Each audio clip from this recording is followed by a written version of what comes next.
In today's video, I'm going to teach you how to browse privately using Microsoft Edge. Browsing privately is an essential skill to master if you want to keep your online activities discreet and secure from prying eyes. So let's dive right into it and learn how to open a new private window in Edge quickly and easily. To start off, we're going to launch Microsoft Edge. You can do this by clicking on the Edge icon on your desktop or searching for it in your applications menu.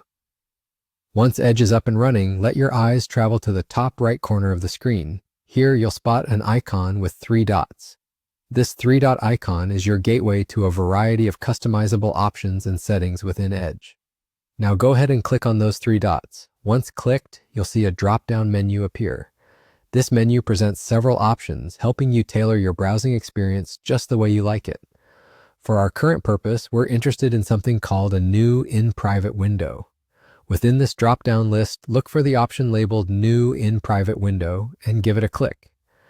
As you do so, you'll notice that a new window appears. This isn't just any window, it's a special kind of browsing space designed for your privacy.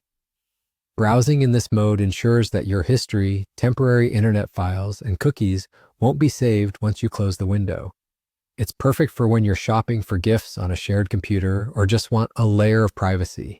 And just like that, you're browsing privately. It's really that simple.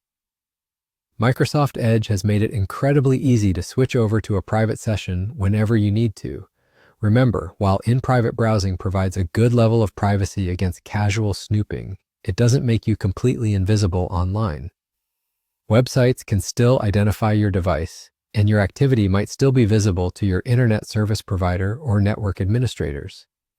If you found this tutorial helpful, please consider liking this video. It's a great way to support our channel and lets us know that we're providing content that's valuable to you. Plus, subscribing ensures you won't miss any of our future tips and tutorials designed to help you navigate technology with ease. Thank you for watching, and as always, happy browsing!